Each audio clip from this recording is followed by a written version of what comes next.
I just wanted a calm weekend at my beach house, but when I got there, my sister's husband was already inside with his whole family. He screamed, "What's this leech doing here? Get out of my sight." I smiled and said, "No problem, I'm leaving." But what happened right after made him regret ever saying those words. You know that gut-wrenching feeling when the people you thought loved you most shatter your trust, when your own family decides you're an unwelcome parasite in the very home you built? That was my reality. The day my brother-in-law screamed at me, his finger jabbing like a weapon, telling me to get the hell out of my own beach house. I stood there, frozen in my doorway, my weekend bag still clutched in my hand, staring at Kevin. His face was a mask of pure contempt, and behind him, my living room was packed. His parents, his two brothers, even some extended family I barely recognized were sprawled across my furniture, drinking from my glasses, their shoes kicked off on my pristine white carpet. It was surreal. My name is Claire and I'm 32. I'm a marine biologist in Charleston, South Carolina, and I've poured my life into a career I love. This beach house, the one I was being publicly humiliated in, isn't just some rental property. It's mine. I bought it 3 years ago, a reward for a decade of grueling work and careful saving, sitting right on the coast near Myrtle Beach. It was my sanctuary, my escape, a place I'd meticulously renovated with my own 2 hands. But standing there, looking at Kevin's furious face, you'd think I was the trespasser. "Excuse me?"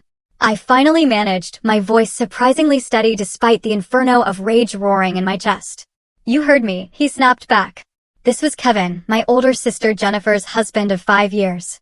"We're having a family gathering here. Nobody invited you." I blinked, trying to process the sheer audacity. "Kevin, this is my house. I own it." "Yeah, well, Jennifer said we could use it this weekend," he shot back, crossing his arms, a smug smirk twisting his lips. "So, unless you want to ruin everyone's good time, you should just leave." My gaze darted past him, searching for my sister. She was by the kitchen island, eyes glued to her phone, actively avoiding my stare. Oh, she knew. Absolutely knew. I had literally told her 2 days ago, at our mother's birthday dinner, that I was coming here this weekend. She'd smiled, nodded, told me to have a great time, and then apparently handed out keys to Kevin's entire family like my home was some sort of free vacation rental. "Jennifer," I called out, my voice cutting through the cheerful chatter of Kevin's family. "Can we talk?" She finally looked up, her expression carefully neutral, almost bored. "CLA, I didn't think you'd actually come. You're always so busy with work." "I told you I was coming. I specifically said I needed this weekend to decompress." She just shrugged. It was such a casual, dismissive gesture, and it made my blood absolutely boil. Well, Kevin's family needed a place to stay, and this house just sits empty most of the time. "I figured you wouldn't mind." "You figured wrong." Kevin stepped closer, his jaw tight. "Look, we've got 15 people here who drove hours to get to this place. You're one person. Do the math. Just go back to Charleston and come back next weekend." I stared at him, at the sheer audacity dripping from every single word. His family was watching now, some looking uncomfortable, others smirking like this was prime entertainment. Kevin's mother was even shaking her head at me, as if I was the one being unreasonable. Something inside me just snapped. I'd spent my entire life being the accommodating one. The sister who didn't make waves, the daughter who kept the peace. I'd loaned Jennifer money when she and Kevin were struggling with their mortgage. I'd babysat their kids countless times without complaint. I'd even helped Kevin's brother move last summer, spending an entire Saturday hauling boxes in sweltering 100-degree heat. And this was how they repaid me. A smile spread across my face. It wasn't a warm smile. It was the kind of smile that comes when you realize you're done playing nice. "Sure," I said calmly. "I'm leaving." Kevin looked genuinely surprised, like he'd expected a bigger fight. Good. Finally, some sense. I turned toward the door, then paused. "Just so we're clear, Kevin, you're saying you want me to leave my own property?" "That's exactly what I'm saying." "And Jennifer, you're okay with this?" My sister wouldn't look at me again. "It's just one weekend, Claire. Don't be dramatic." I nodded slowly, my mind already racing through everything I needed to do. "Okay then. Enjoy your weekend." I walked out, leaving the door wide open behind me. As I got into my car, I could hear laughter from inside the house. They thought they'd won. They thought I'd just roll over and accept this humiliation. They had no idea what was coming. I drove exactly 3 minutes down the road before pulling into a gas station parking lot. My hands were shaking, not from fear, but from pure, raw adrenaline. I pulled out my phone and started making calls. First to my lawyer, then to my property manager, then to someone else I'd been hoping I wouldn't need to contact. By the time I was done, it was getting dark. I sat in my car, watching the sun sink into the ocean, and allowed myself one moment of doubt. Was I really going to do this? Was I really going to burn every bridge with my sister over a beach house? Then I remembered Kevin's face, the contempt in his voice, the way Jennifer had just stood there and let him humiliate me. Yes, I was absolutely going to do this. And they would regret ever treating me like I didn't matter. Growing up, Jennifer and I had been close. Or at least, I thought we were. She was 3 years older, the firstborn daughter who could do no wrong in our parents' eyes. I was the quiet one, the bookish kid who spent more time studying marine life than going to parties. Our parents loved us both, but Jennifer always seemed to shine brighter, to take up more space in every room. I didn't resent it. Not really. I'd carved out my own path, and I was proud of what I'd accomplished. After getting my doctorate in marine biology, I'd landed a position at the South Carolina Aquarium, focusing on sea turtle conservation. The work was meaningful, the pay was decent, and I'd managed to save enough to buy the beach house outright when a foreclosure opportunity came up 3 years ago. The house had needed work, lots of it. I'd spent every weekend for 6 months renovating it, painting walls, replacing fixtures, transforming it from a neglected property into something beautiful. Jennifer had visited exactly once during that time, looked around for 10 minutes, and said it was cute. That was it. No offer to help, no recognition of the sheer effort I'd poured into it. Still, I'd given her a spare key. She was my sister. I'd trusted her. That trust had clearly been misplaced. I checked into a hotel about 20 miles from the beach house, a mid-range chain that was clean and quiet. After settling into the room, I ordered takeout and spread out all my documentation on the bed, property deed, insurance papers, a copy of the access agreement I'd stupidly signed when Jennifer asked if she could borrow the house, just for emergencies. I'd been too generous. Too trusting. My phone buzzed. It was a text from Jennifer. Why are you being so difficult? It's just one weekend. Kevin's family thinks you're crazy. I stared at the message, my jaw clenching. She had the audacity to make me the villain in this situation. She'd given away access to my property without asking. Let her husband scream at me in my own home. And now I was the difficult one. I typed back, we'll talk about this later. Her response was immediate, don't be such a drama queen. I turned off my phone. The next morning, I drove back to Charleston to meet with my lawyer, Gregory. We'd worked together when I bought the house. He was a calm, methodical man in his 50s who listened without interrupting as I explained the situation. So, they're currently occupying your property without your permission, he said, taking notes. Yes. My sister has a key, but I never gave her permission to let other people stay there, especially not for an entire weekend. And your brother-in-law verbally ordered you to leave in front of at least 15 witnesses. Gregory leaned back in his chair, his expression thoughtful. You have several options here. The nuclear option would be to call the police and have them all removed for trespassing. But given that your sister has a key and presumably implied permission to be there, that might get complicated. What's the other option? He smiled slightly. We make them very, very uncomfortable. I leaned forward. I'm listening. Over the next hour, Gregory laid out a plan that was both elegant and devastating. It would take some coordination, some quick action, and a willingness to follow through completely. When he finished explaining, he looked at me seriously. Are you sure you want to do this? Once you start down this path, there's no going back. Your relationship with your sister might be permanently damaged. I thought about Jennifer's face, the way she'd refused to defend me, the way she'd shrugged off my feelings like they meant nothing. I thought about Kevin's sneer, his assumption that he could treat me however he wanted because I'd always been too polite to fight back. I'm sure. Then let's get started. By noon, things were in motion. I'd made the necessary calls, signed the necessary documents, and set everything up exactly as Gregory had instructed. The beauty of it was that everything was perfectly legal, perfectly within my rights as the property owner. I wasn't doing anything wrong. I was simply enforcing my property rights in a way that Kevin and Jennifer hadn't anticipated. I drove to a coffee shop near the beach, ordered a large iced coffee, and waited. Gregory had told me it would take a few hours for everything to fall into place. I used the time to think about what came next, about how my family would react, about whether I was making a terrible mistake. My phone, which I'd turned back on, started buzzing with messages. My mother, my father, Jennifer, even Kevin. They were all demanding to know what I was doing, why I was being so unreasonable, why I couldn't just let them have this one weekend. Nobody asked if I was okay. Nobody apologized for what had happened. They just wanted me to back down, to be the accommodating Claire. That Claire was gone. At 3 o'clock in the afternoon, my phone rang. It was Gregory. "It's done," he said simply. Everything. They should be getting the news right about now." I thanked him and hung up. Then I sat in my car and waited for the explosion I knew was coming. It took exactly 12 minutes. Jennifer's call came first. Her voice was shrill with panic. "Claire, what the hell did you do? The power just went out. And the water. There's no water." I kept my voice calm. "What are you talking about? Don't play dumb. The utilities are off. Kevin tried to call the power company and they said the account holder requested a temporary service suspension." "Well, I am the account holder," I said, as reasonably as I could, and I did request that since I'm not using the property this weekend, I saw no reason to keep paying for utilities that unauthorized guests are using. The silence on the other end was deafening. "You can't do this. We have 15 people here. Kevin's parents are elderly. You're going to leave them without power or water." "I'm not leaving them anywhere. They're welcome to leave my property anytime they'd like. In fact, that's what Kevin told me to do yesterday, wasn't it? Get the hell out." Well, now they can follow their own advice. This is insane. Mom and Dad are going to hear about this. Good. Make sure to tell them how you gave away access to my property without asking, and how Kevin screamed at me to leave my own house.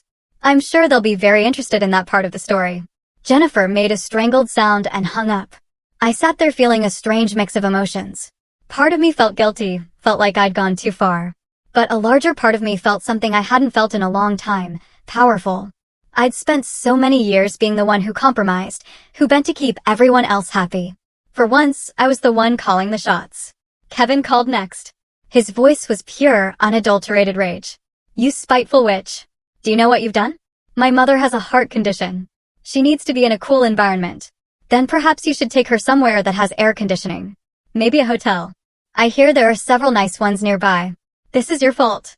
You're putting people's health at risk because you're having some kind of tantrum." "No, Kevin.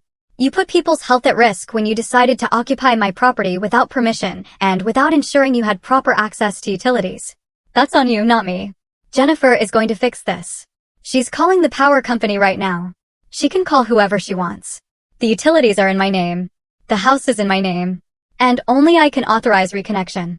And I won't be doing that as long as you're there. We'll see you for this." "For what? Exercising my rights as a property owner? Good luck with that. But while we're discussing legal matters, you should know that I filed a formal trespass notice with the county sheriff. You have until 6 o'clock this evening to vacate the property. After that, anyone remaining will be removed by law enforcement." He started to sputter, but I hung up. My parents called together on speakerphone. I could hear the disappointment in my mother's voice. "Claire, sweetheart, this isn't like you. Can't we all just calm down and work this out?" "There's nothing to work out, Mom. Jennifer gave away access to my property without asking.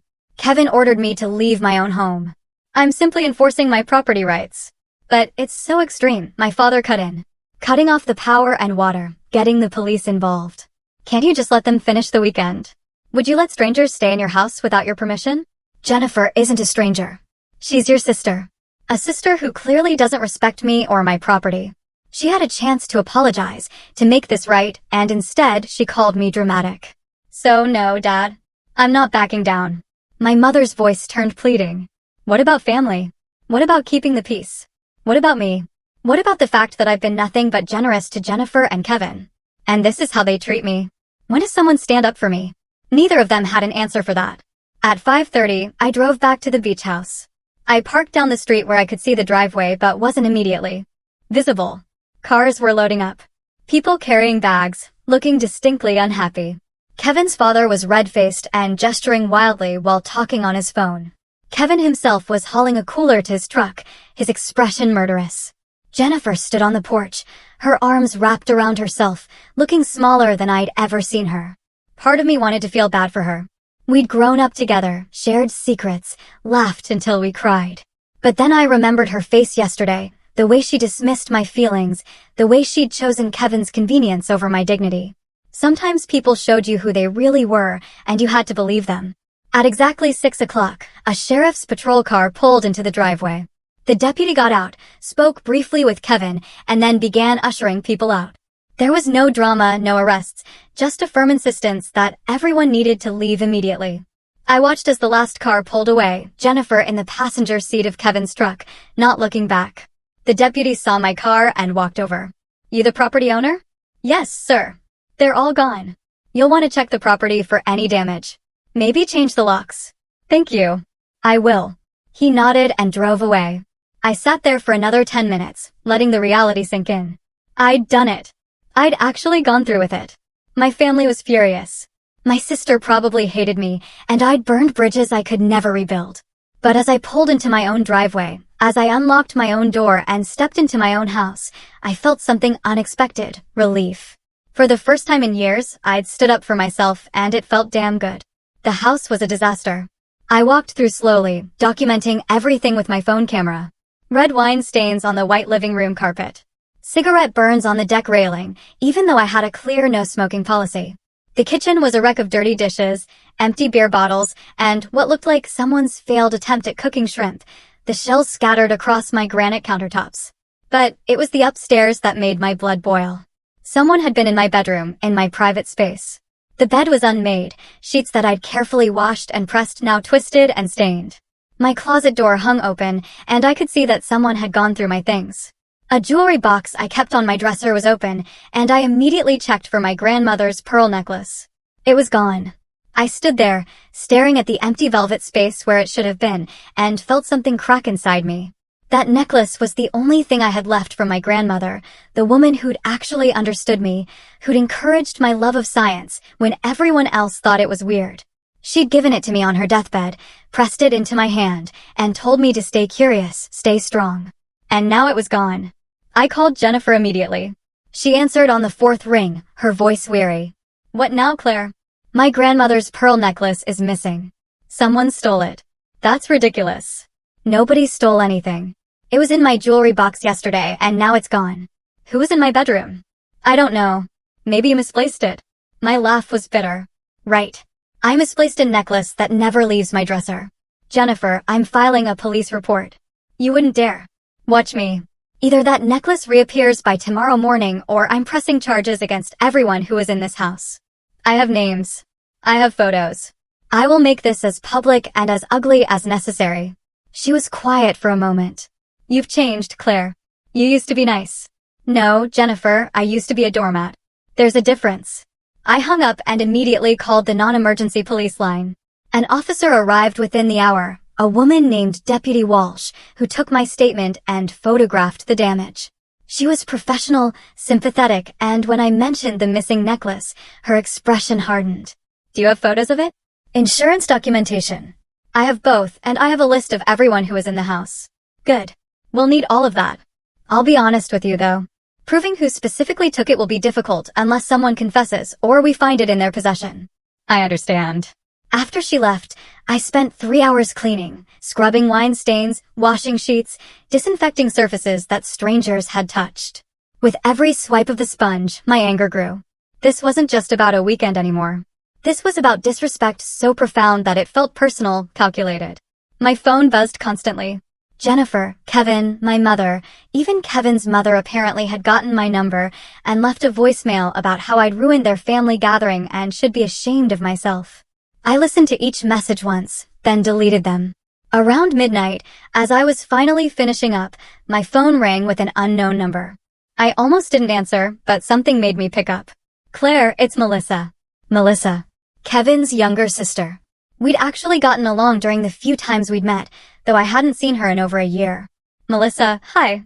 Look, I heard about what happened this weekend, and I just wanted to say I'm sorry. What Kevin did was completely out of line. I sank onto the couch, suddenly exhausted. Thank you. That means a lot. He's always been like this, you know, entitled. My parents spoiled him rotten, and Jennifer just enables it. I wasn't at the beach house, thank God, but my mom called me ranting about you. And when I actually got the full story, I was disgusted. Did you know about the necklace? I paused. What necklace? I explained about my grandmother's pearls. Melissa swore softly. Claire, I hate to tell you this, but Kevin's been having money problems, bad ones. He made some investments that went south, and he's been scrambling to cover losses. Jennifer doesn't even know how bad it is. My stomach dropped. You think he took it? I don't know, but he's desperate enough that I wouldn't put it past him. He's been trying to borrow money from everyone in the family. After we hung up, I sat in the dark, processing this information. Kevin was broke. That explained why Jennifer had been pushing me to lend her money again last month, a request I declined after never being paid back from the previous loan. It explained why they'd been so eager to use my beach house instead of renting their own place. But stealing from me, that was a line I never imagined they'd cross. The next morning, I woke up to 17 missed calls and twice as many text messages. Most were from family members demanding I drop the police report, saying I was tearing the family apart, that I needed to forgive and forget. Not one person apologized for what had been done to me. I was drinking coffee on the deck, watching the sunrise over the ocean, when a car pulled into the driveway. Jennifer. She got out slowly, looking like she hadn't slept. We need to talk, she called up to me. I didn't move. So talk. She climbed the deck stairs, and I could see she'd been crying. Her eyes were red and puffy, her hair pulled back in a messy ponytail. This was the sister I'd grown up with, the one I'd shared a room with until I left for college, the one who'd braided my hair and taught me how to apply eyeliner. The one who'd thrown all of that away for her husband's convenience. I'm sorry, she said, the words sounding forced. I should have asked before giving Kevin the keys. I should have stood up for you when he told you to leave. Yes. You should have. But Claire, you've taken this too far. The police? Really? You're going to destroy Kevin over a necklace. A necklace that belonged to our grandmother. That was all I had left of her. It's just jewelry. It can be replaced. No, Jennifer, it can't. And the fact that you don't understand that tells me everything I need to know about where we stand. She stepped closer, her expression shifting to something harder, a hint of the old, entitled Jennifer. If you pursue this, if you press charges, Kevin could lose his job. He works for the city. A theft charge would ruin him. Then he shouldn't have stolen from me. You don't even know if he took it. It could have been anyone. Then tell him to prove his innocence. Let him turn out his pockets, his car, his house. If he has nothing to hide, he should have no problem with that. Jennifer's face flushed. You're being unreasonable. I'm being unreasonable? I'm not the one who stole. I'm not the one who violated someone's trust and home. That was your husband, Jennifer. That was you, by enabling him. Fine, she spat. Fine. You want to play hardball? Let's play. Mom and Dad are selling their lake house. They were going to leave it to both of us when they died, but guess what? They're changing their will.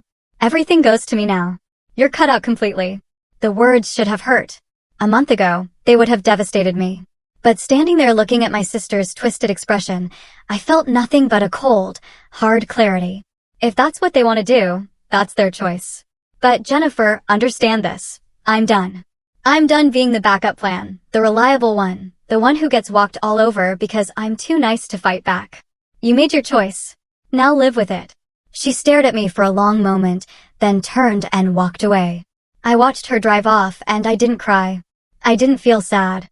I just felt free. 3 days after Jennifer's visit, I got a call from Deputy Walsh. Miss Claire, we've had a development in your case.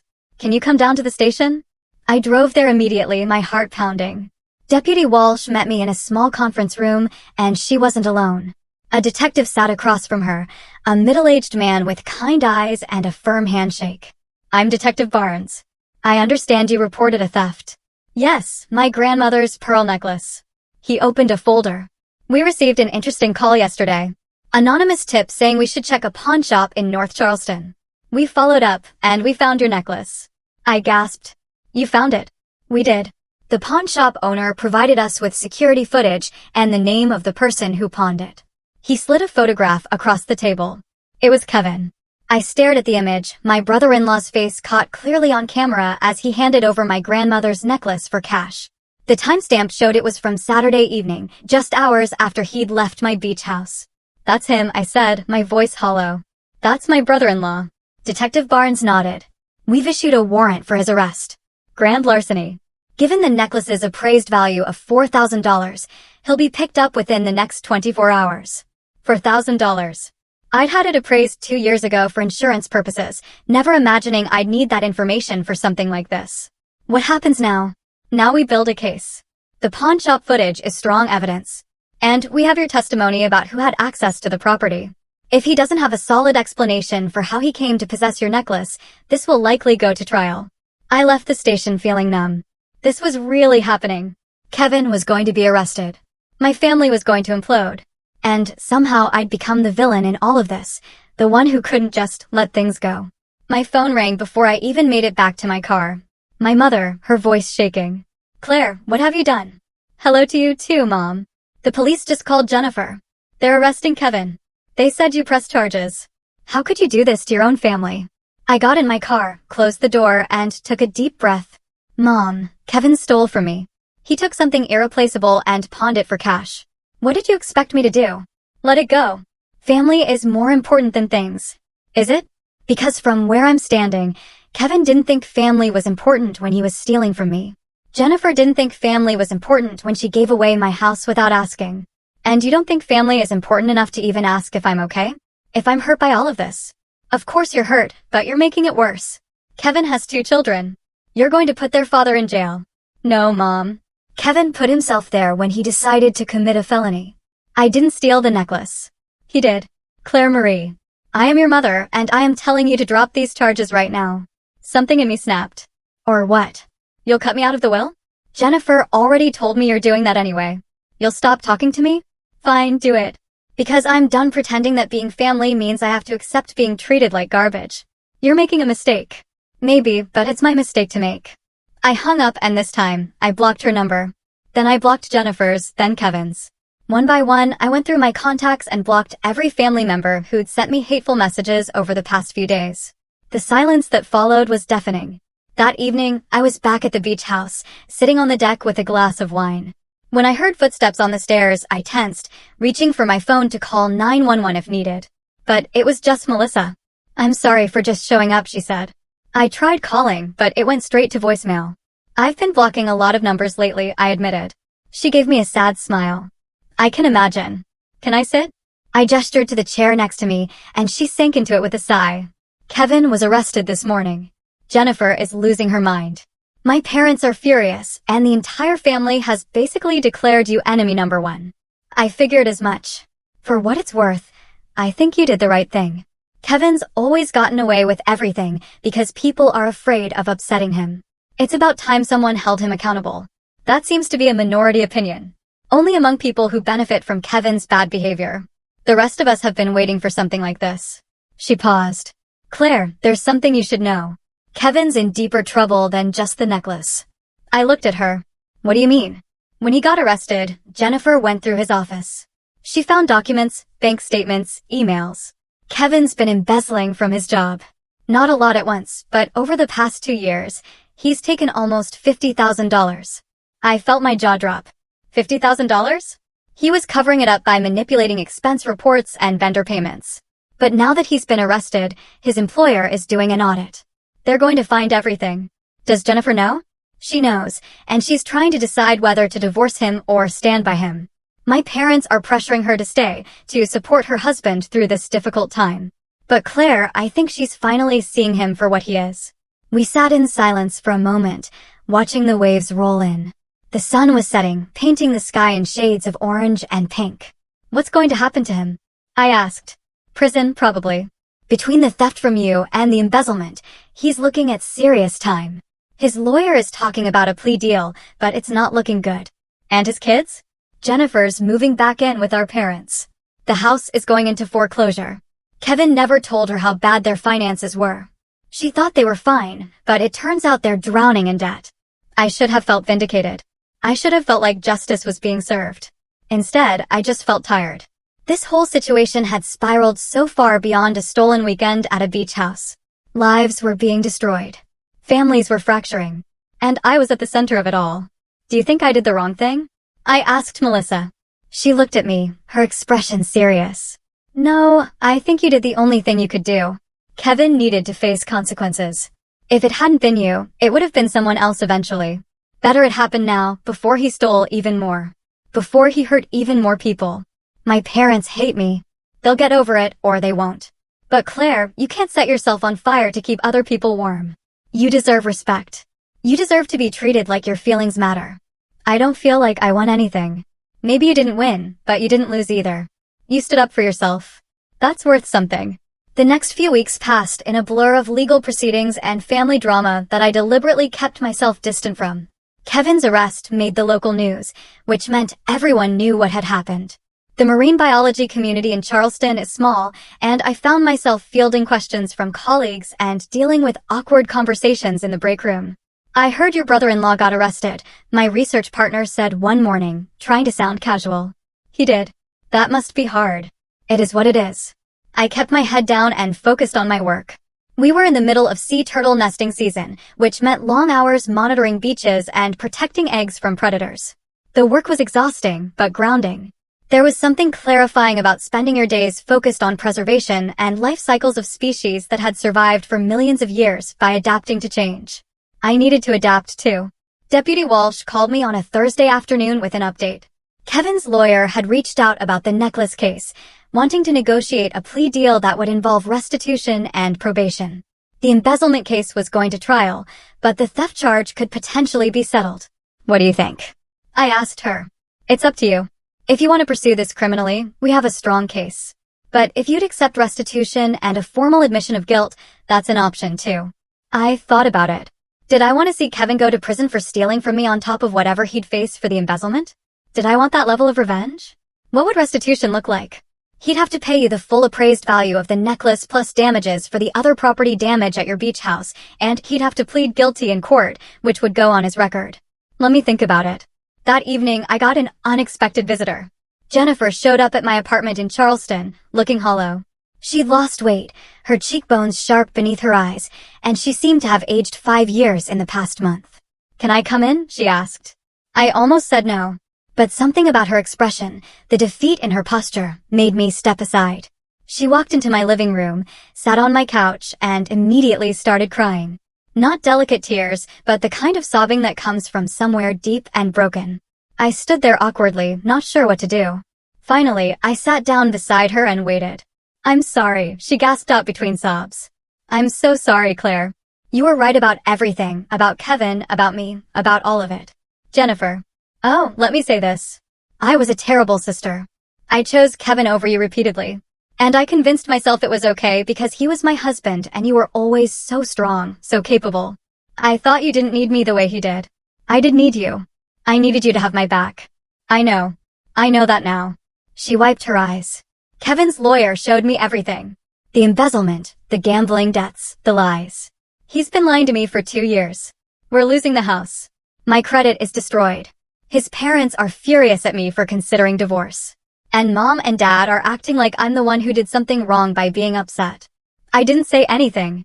What was there to say? The necklace," she continued. "He told me he found it at a pawn shop, that he was going to surprise you by buying it back. I actually believed him. I defended him to you. And the whole time he was the one who took it. I know. I don't expect you to forgive me. I don't even know if I deserve forgiveness, but I needed to tell you that I see it now. I see what I did, what I enabled, and I'm sorry." We sat there in silence for a long time. Finally, I spoke. "I forgive you." She looked at me startled. "What?" "I forgive you.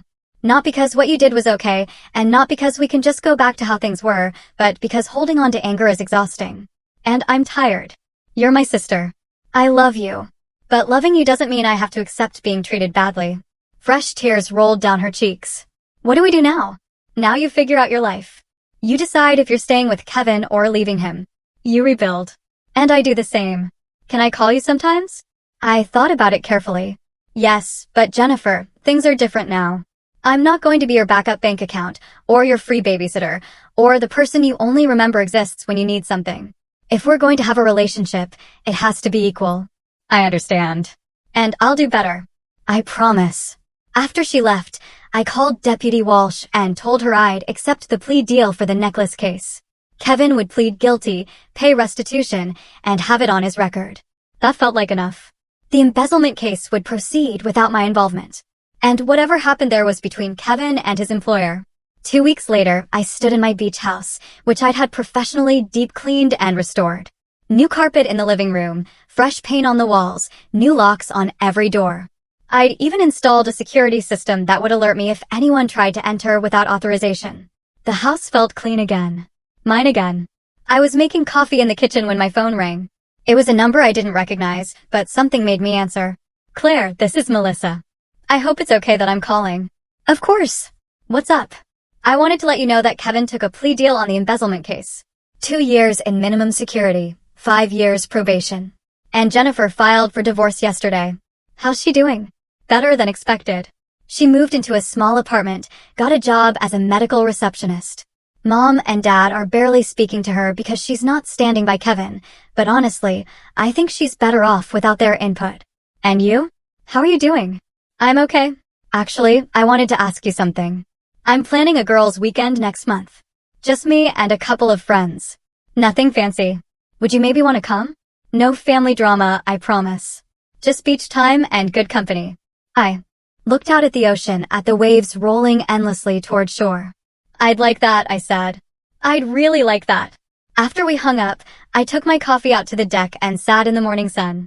My phone buzzed with a text from my research partner asking if I wanted to grab lunch, then another from a colleague inviting me to a conference next month.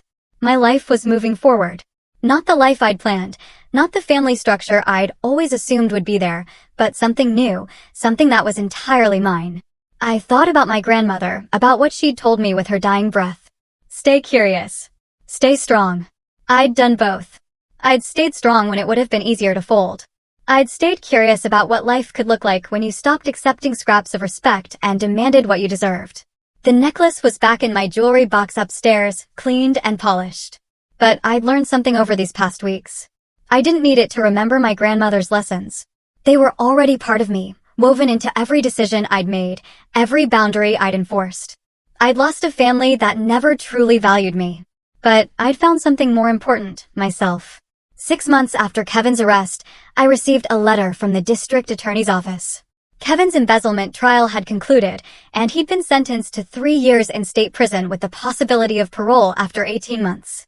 The restitution he owed his employer exceeded $200,000, a debt that would follow him for the rest of his life. I read the letter twice, then filed it away in a drawer I rarely opened. Life had moved on in ways I hadn't expected. The beach house had become my true sanctuary, a place where I spent almost every weekend. I'd started inviting colleagues and friends down, hosting small gatherings that were nothing like the chaotic invasion Kevin's family had staged. These were evenings of good wine, intelligent conversation, and laughter that felt earned rather than forced. Melissa had become a genuine friend. She'd brought her friends for that weekend she'd mentioned, and we'd all clicked immediately. Through her, I'd met people who valued authenticity over family obligation, who understood that sometimes the healthiest thing you could do was walk away from toxicity. Jennifer and I spoke occasionally, brief phone calls where she updated me on her life. She'd completed a medical coding certification program and gotten a better job at a hospital. Her kids were adjusting to the divorce, seeing Kevin during supervised visits arranged through the prison. She'd stopped trying to justify his behavior or minimize what he'd done. I was so busy defending him that I forgot to ask if he deserved defending, she'd told me during one call. I'm sorry it took me so long to see it. Our parents had eventually reached out. Awkward phone calls where they danced around apologies without actually making any. I'd listened politely and kept the conversation short. Forgiveness was one thing. Forgetting was another entirely. But it was a Tuesday afternoon in October when everything came full circle. I was at the aquarium, giving a presentation to a group of marine biology students, when my phone buzzed with a call from an unknown number. I ignored it, focusing on explaining sea turtle migration patterns. The call came again during my lunch break. Hello, Claire. This is Attorney Hoffman. I represent Kevin in his criminal cases. I'm calling because he's requested to speak with you. I almost hung up. Why would I want to speak to him? He says he has information you need to hear about the weekend at your beach house. He says there's more to the story than what came out in court. That gave me pause. More? Involved in what? He wouldn't tell me details. He insists on speaking to you directly. You're under no obligation, of course, but I promised I'd pass along his request. I thought about it for a long moment. If I agree to this, it's by phone only. I'm not visiting him in prison. Understood. I can arrange a monitored call through the facility. When would work for you? We scheduled it for the following week. The call came through on Friday evening. I was at the beach house, sitting on the deck with a glass of wine, watching the sunset. The prison operator connected us, and then Kevin's voice came through, hollow and tired. Claire, thank you for taking my call. I'm here. Talk. He was quiet for a moment. I need you to understand something. What I did was wrong. Stealing from you, lying to Jennifer, the embezzlement, all of it was wrong. And I'm not making excuses. But that weekend at your beach house? That wasn't just my idea. What are you talking about? Your parents planned it. Mom knew you were coming down that weekend. She specifically told Jennifer to give me the keys and invite my family. Told her to make sure I'd confront you. My blood ran cold. You're lying. I'm not. Your mother has hated that you have money, that you have this house, that you succeeded without their help. She thought if I humiliated you enough, you'd sell the beach house and split the money with Jennifer. She told me exactly what to say, how to push your buttons. The whole thing was staged. That's insane. Is it? Think about it, Claire. Why would Jennifer just hand over keys to your house without asking? Why was my entire family ready to go that specific weekend? Your mother set it up because she wanted you to feel small, to remember your place in the family hierarchy. I stood up, pacing the deck.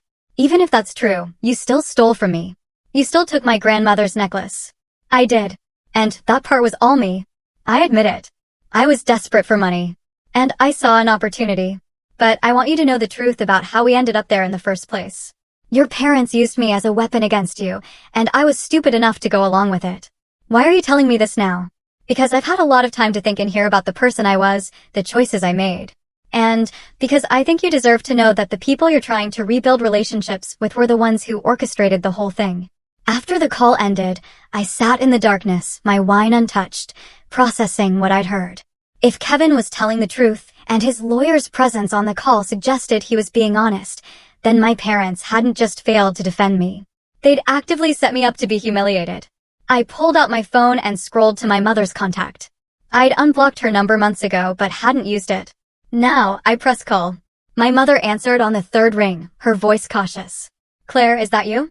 It's me. We need to talk. Oh, sweetheart. I'm so glad you called. Your father and I have been wanting to reach out, but we weren't sure if you were ready. Were you involved in planning the beach house incident? Silence. What? I don't know what you're talking about. Kevin called me today. He told me you and Dad orchestrated that entire weekend, that you specifically told Jennifer to give him the keys, to make sure I'd show up and be confronted. Is that true? More silence, then Kevin is a criminal and a liar. You can't believe anything he says. Answer the question, Mom. Did you plan it? I may have suggested to Jennifer that the house was sitting empty and Kevin's family needed a place to stay. I didn't think you'd actually show up that weekend. You knew I was coming. Jennifer told you at your birthday dinner. Well, I thought you'd be reasonable about it. I thought you'd understand that family needed the space more than you did. I laughed. A sound without humor. You set me up. You wanted Kevin to embarrass me, to make me feel small enough that I'd do whatever you asked. That's not. Claire, you have to understand. We were worried about you. You've been so distant, so focused on your career. We thought maybe if you saw how much family meant, how much Jennifer and her family needed support, you thought you'd manipulate me into giving up my property. That's what this was about. It's just a beach house. Claire, Jennifer has children. She has actual needs. You're single. You don't have kids. You don't need. Don't need what? Respect? Boundaries? My own property that I worked hard to afford. You're being dramatic. No, Mom. I'm being clear. You used me. You've always used me. I was the responsible one, the one who had her act together. So you took me for granted while you fawned over Jennifer and her mess of a life. And when I finally stood up for myself, you punished me for it. We did no such thing. We simply prioritized Jennifer's needs during a difficult time, by humiliating me, by stealing from me. Kevin stole from you. That had nothing to do with us. But you created the situation that made it possible. You opened the door, Mom. You put me in a position where I was vulnerable and alone in my own house, surrounded by people who'd been told I was the problem. Do you have any idea how that felt? I think you're overreacting. I'm done. What? I'm done with this conversation. Done with your excuses. Done with your version of family, where I'm only valuable when I'm useful to you. Jennifer is trying to build a real relationship with me. One based on honesty and mutual respect. But you can't even admit what you did, Claire Marie. You don't mean that. I absolutely do. Don't call me again. Don't show up at my house. We're done. I hung up before she could respond. And this time, I blocked the number for good. My hands were shaking. I felt like I'd been punched in the stomach, all the air knocked out of my lungs. But underneath the shock was something else, clarity. For years, I thought I was the problem. I'd internalized their criticism, their dismissal, their constant message that I needed to be more accommodating, more generous, more willing to sacrifice. I believed that being a good daughter, a good sister, meant accepting whatever they dished out. But it had all been manipulation. They'd seen my success, my independence, and instead of being proud, they'd been threatened. They'd wanted to cut me down to size, to remind me that I wasn't really better than them just because I had a doctorate and a beach house and a life I'd built on my own terms. Well, I'd reminded them instead. I'd shown them that respect wasn't negotiable, that family was a privilege, not a right, and that I was perfectly capable of walking away from people who hurt me. The next morning, I drove to Jennifer's apartment. She answered the door in yoga pants and an oversized sweatshirt, looking surprised to see me. "Claire, is everything okay? Can I come in?" We sat at her small kitchen table, and I told her everything Kevin had said. Her face went through a series of emotions: shock, denial, and finally a resigned sadness. "I suspected," she admitted quietly. "Mom pushed so hard for me to use your house that weekend. She kept saying you wouldn't mind, that you owed us after all the years of support. I knew it was wrong, but I went along with it because it was easier than arguing. She used both of us." "I know. I see that now." Jennifer looked at me with red-rimmed eyes. "I called her last night after you did. She tried to convince me you were being dramatic, but I didn't let her. I told her what she did was unforgivable, that she damaged both her daughters by playing us against each other. She cried and said I was choosing you over her." "And what did you say?" "I said I was choosing honesty over manipulation." Then I hung up. We sat in silence for a moment. Then Jennifer reached across the table and took my hand. "I'm sorry I wasn't the sister you deserved. I'm sorry I let them use me as a weapon against you. I'm sorry too. For all of it. Can we start over?" I squeezed her hand. "We're already starting." A year after that phone call with Kevin, my life looked nothing like I'd imagined it would. The beach house had become something of a hub for my extended friend group. I'd hosted Melissa's birthday party there, several research team retreats, and even a small wedding for one of my colleagues. The property that my parents had seen as something to exploit had become a symbol of the life I'd built, one based on genuine connections rather than obligatory family ties. Jennifer had thrived in ways that surprised both of us. She'd been promoted twice at the hospital, moved into a better apartment, and started dating a kind man who worked as a physical therapist. Her kids were happy, well-adjusted, and on the rare occasions I saw them, they called me Aunt Claire with genuine affection. Kevin had been released on parole after serving 16 months. I'd heard through Melissa that he was working at a warehouse, living in a halfway house, and sending Jennifer his meager child support payments on time. He'd written me a letter apologizing again, which I'd read once and then filed away. I didn't hate him anymore. I just didn't think about him at all. My parents had tried reaching out several times through relatives, always with the same message. I was being stubborn, I needed to forgive and move on. Couldn't I see I was tearing the family apart? Each time I sent back the same response through whoever had contacted me, I'd moved on just fine. And if the family was falling apart, perhaps they should examine why that was. The lake house they'd threatened to cut me out of? They'd sold it 6 months ago to cover debts I'd never known they had.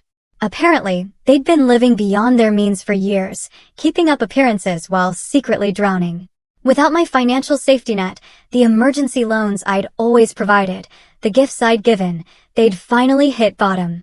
I felt no satisfaction in their struggles, just a quiet acknowledgement that everyone's choices had consequences, including mine. It was a Saturday in November when I got the call that changed everything. I was at the beach house with Melissa and 3 other friends, preparing for a small Thanksgiving gathering we'd planned. "Claire, it's Jennifer. Dad had a heart attack. He's at Charleston Memorial." I went alone, telling my friends to continue with dinner preparations. The hospital was bright and sterile, and I found Jennifer in the cardiac unit waiting room, looking exhausted. "How is he?" "Stable. They did emergency surgery. He's going to be okay, but Claire, he's asking for you." "Where's Mom?" "In with him now. She doesn't know I called you." I sat down next to my sister. "I don't know if I can do this. I'm not asking you to forgive him or pretend everything's fine, but he almost died tonight and he's scared. Whatever he did, whatever Mom did, he's still our father." I thought about that, about the man who taught me to ride a bike, who'd been so proud when I got into college, who'd slowly transformed into someone I didn't recognize as he'd aged. Where had that transformation started? When had prioritizing appearances over authenticity become more important than his own daughter's well-being? 5 minutes, I said. I'll give him 5 minutes. My mother was leaving the room as I approached. She stopped when she saw me, her face cycling through surprise, anger, and something that might have been shame. Claire. Mom. You came. Jennifer called me. We stood in the hallway, two women who'd once been so close and were now effectively strangers. I'm glad you're here, she said finally. He needs to see you. I walked past her without responding. My father looked small in the hospital bed, diminished by wires and monitors. His eyes opened when I entered, and something like relief crossed his face. Claire, you came. I came. I'm sorry. His voice was weak, but clear. For everything. For not protecting you, for going along with your mother's schemes, for choosing comfort over doing what was right. I'm sorry. I pulled up a chair and sat down. Why did you do it? Why did you let Mom manipulate all of us? Because it was easier. Because saying no to her meant conflict, and I've always hated conflict. I told myself I was keeping the peace. But really, I was just being a coward. You hurt me, Dad, badly. I know, and I can't undo it. But I can tell you that watching you walk away, watching you build a life without us, taught me something. You were braver than I ever was. You chose integrity over comfort, and I should have done that years ago. We talked for 20 minutes, and while it didn't fix everything, it felt like a start. Not a reconciliation exactly, but an acknowledgement. He couldn't undo the past, and I couldn't forget it. But maybe we could find something new to build on. When I left the hospital, my mother was waiting in the hallway. Thank you for going in, she said stiffly. I didn't do it for you. I know, but Claire, I need to say something. I was wrong about everything. I let jealousy and insecurity turn me into someone I don't recognize, and I hurt you because of it. I don't expect forgiveness, but I needed you to know that I see what I did. I looked at her, really looked at her, and saw someone who'd spent so much energy controlling others that she'd lost herself. She looked older, tired, defeated. I appreciate you saying that, I said, but Mom, it's going to take more than words. It's going to take time and change and consistent effort. If you're willing to do that, then maybe someday we can figure out what our relationship looks like, but it won't ever be what it was. I understand. I drove back to the beach house where my friends were waiting with warm food and warmer smiles. They asked if I was okay, and I realized I was. Not perfect, not completely healed, but okay. That night, after everyone had gone to bed, I sat on the deck alone and thought about the journey that had started with me being screamed at in my own home. I'd lost a lot. The family I'd thought I had, the naive belief that blood always meant loyalty, the comfort of not making waves. But I'd gained more. Self-respect, genuine friendships, a sister who was finally becoming someone I could trust, and most importantly, I'd gained the knowledge that I could stand up for myself and survive. Thrive, even.